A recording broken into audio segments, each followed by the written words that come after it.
జనవరి 1వ తారీఖు 2024 సంవత్సరాన్ని దేవుడు మనకు అనుగ్రహించినందుకు దేవునికి కృతజ్ఞత కలిగి ఉన్నాం. అలాగే మీ అందరికీ నూతన సంవత్సర శుభాకాంక్ష తెలియచేస్తున్నాను. మీ అందరికీ నూతన సంవత్సర శుభాకాంక్షలు తెలియచేస్తున్నాను. గొప్ప దేవుడు మనకు తోడై ఉన్నాడు. కాబట్టి 2020 గతించి 2028 నెట్టివేసి 2023ను దూరం చేసి మనకు అనుకూలంగా 2024 అనుగ్రహించినందుకు ఆయనకి ఎంతైనా మనం కృతజ్ఞత కలిగి జీవించాలి. కాబట్టి ఈ దినమునకై దేవుడు ఏర్పరచబడినటువంటి వాక్యం అపోస్తలుడైన పౌలు గారు కొరింథీయులకు రాసిన 2వ పత్రిక 5వ అధ్యాయము 17వ వచనం రాయబడి ఉంది. కాగా ఎవడైనను క్రీస్తునందు ఉన్న యెడల వాడు నూతన సృష్టి, పాతవి గతించును, ఇదిగో క్రొత్తవాయెను. 2023 ఎలా గడిచిందో మనకు తెలుసు. పాతవి గతించును, సమస్తము క్రొత్తవాయన అంటున్నాడు. అతి గతించిని, ఇదిగో కొత్తవాయన అంటున్నాడు. కాబట్టి ఎవడైతే క్రీస్తునందు ఉన్నాడో వాడు నూతన సృష్టి అని వాక్యము సెలవిస్తుంది. కాబట్టి ప్రతి విషయంలో క్రొత్తదనాన్ని కోరుకుంటున్నాం. మన ఇంట్లో తల్లిదండ్రులు మన పిల్లల్ని క్రొత్తదనంగా కోరుకోవాలనుకుంటున్నారు. స్టైల్ మారాలి, చక్కగా మాట్లాడాలి, చక్కగా ప్రవర్తించాలి, చక్కని వస్త్రాలు ధరించుకోవాలి, చక్కగా ఉండాలి అని తల్లిదండ్రులు పిల్లల పట్ల ఎన్ని ఆశలు పెట్టుకొని పెంచుతూ ప్రతి సంవత్సరం ఎదిగే కొద్దీ చక్కగా ఉండాలి, అభివృద్ధి కావాలి, జ్ఞానం పెరగాలి, చదువులో ఉన్నతమైన స్థానం కావాలి, ప్రతి ఎగ్జామ్లో జయం రావాలి, ప్రతి సంవత్సరంలో పాస్ అవ్వాలి అని మనం ఎన్ని ఆశలు కలిగి బిడ్డల మీద ఉంటామో వారి ఎదుగుదల మనకెంత సంతోషాన్ని కలిగించిందో అలాగే ఆత్మానుసారంగా సృష్టికర్త అయిన దేవుడు కూడా మన పట్ల ఆశ కలిగి ఉన్నాడు. ఎవడైతే క్రీస్తునందు ఉంటాడో వాడు నూతన సృష్టి. క్రీస్తునందు లేకపోతే నేను చెప్పలేను. కాబట్టి దేవుని దృష్టిలో క్రీస్తునందు ఉన్నవాడు నూతన సృష్టి. మన పిల్లలు ఉన్నారు. ఒకవేళ అలా కుటుంబం లేకోకుండా బయట ఉన్న పిల్లలు ఎలా ఉంటారు? తల్లిదండ్రులు లేనివారు ఎలా ఉంటున్నారు?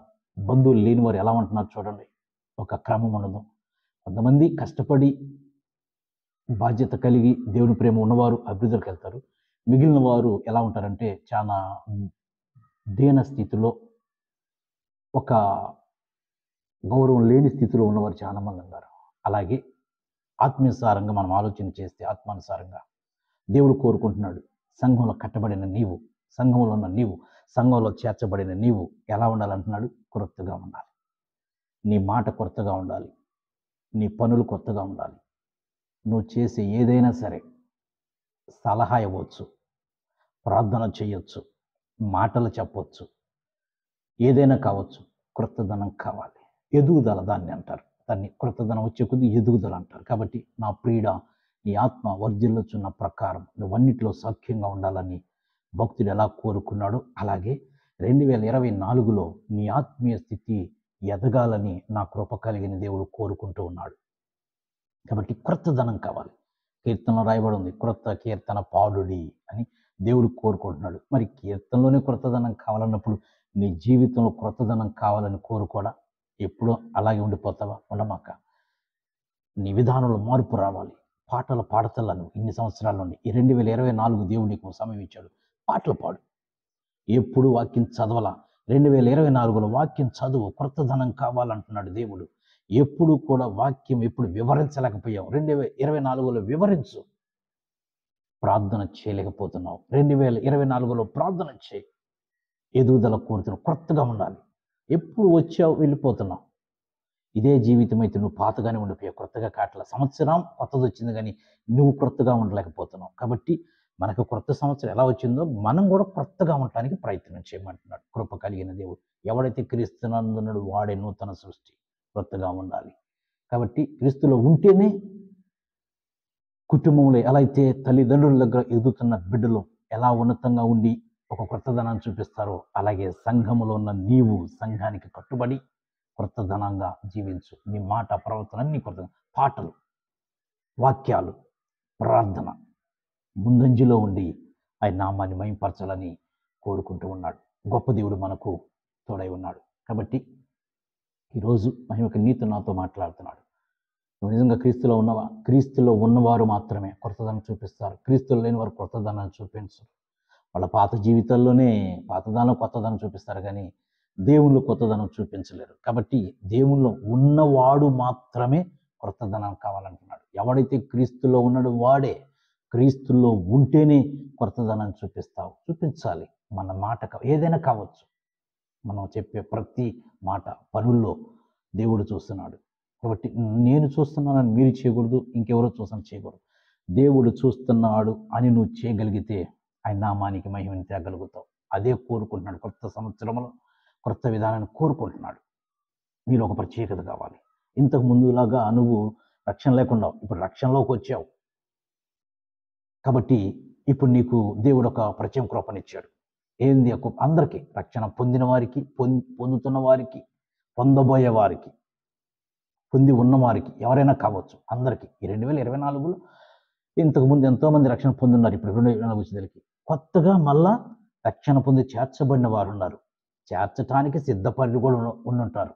కాబట్టి వీళ్ళందరికీ మహిమ కలిగి చెప్పే మాట ఏంటంటే దేవుడు అందరికీ కృపలను ఇచ్చాడు. ఆ కృపలను ఏం చేయాలి? మనం సంఘ క్షేమాభివృద్ధి నిమిత్తము ఉపయోగించాలి. నీకు ఇచ్చిన కృపను వ్యర్థం చేసుకోవద్దు. బల నమ్మకమైన మంచి దాసుడా అనే సాక్ష్యాన్ని కలిగి ఉండాలి. నీవు అటువంటి సాక్ష్యాన్ని కలిగి ఉండాలి. అలా కలగలేదంటే తీసుకెళ్ళి ఎక్కడో పడేస్తాడు. కాబట్టి అలా ఉండకూడదు. కాబట్టి నీకు ఇచ్చిన కృప ఉంది.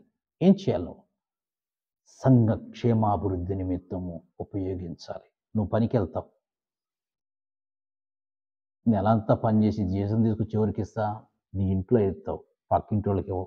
అలాగే నువ్వు బలపడుతూ, నువ్వు అభివృద్ధిలోకి వెళుతూ, నీకోసం ప్రార్థన చేసే సంఘానికి నువ్వు ఉపయోగపడాలంటే నీకు ఇచ్చిన కృపను సంఘ క్షేమాభివృద్ధి నిమిత్తం ఉపయోగించు. దేవుడు నామను మైపరిచినవారు. ఈరోజున అలా కాదండి. దేవుడు ఏదైనా చిన్న కృపనిస్తే మనం బయట చేయటం అయిపోతూ ఉంది. కాబట్టి అది దేవునికి ఇష్టమో కాదో నాకైతే తెలియదు. వాస్తవానికి నీకు ఇచ్చిన కృపను సంఘ క్షేమాభివృద్ధి నిమిత్తం ఉపయోగించమని బైబిల్ చెబుతుంది. అది నేను నమ్మాను, మీకు చెబుతున్నాను. మీ ఇష్టం. ఎందుకంటే చెప్పేవాడినే, చేసేది మీరు. కాబట్టి సంఘానికి లోబడి ఉండటానికి ప్రయత్నం చేయండి. సంఘం మనకు దేవుడు ప్రేమించిచ్చాడు.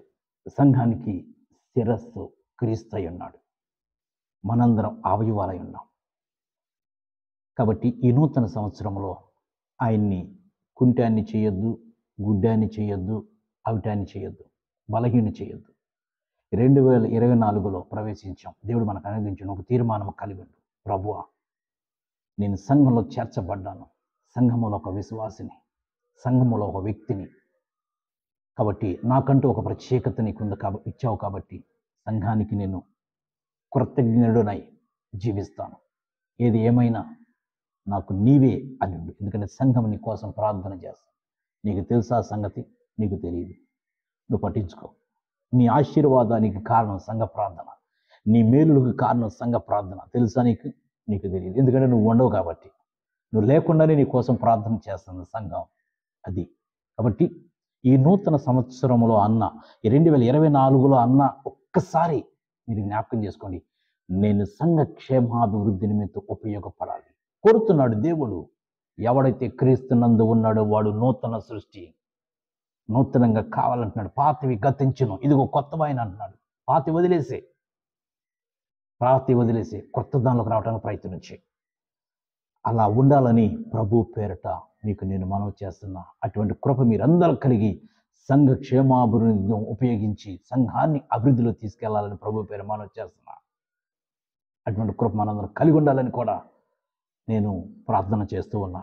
కాబట్టి జరగబోయే రోజుల్లో మన పట్ల నూతన కార్యం చేసేటట్లుగా ప్రయత్నిద్దాం. దేవుడు కొద్ది మాటలు దీవించి ఆశీర్వదించును గాక. ఆమేన్. మరొక్కసారి మీకు నూతన సంవత్సర శుభాకాంక్షలు. God bless you.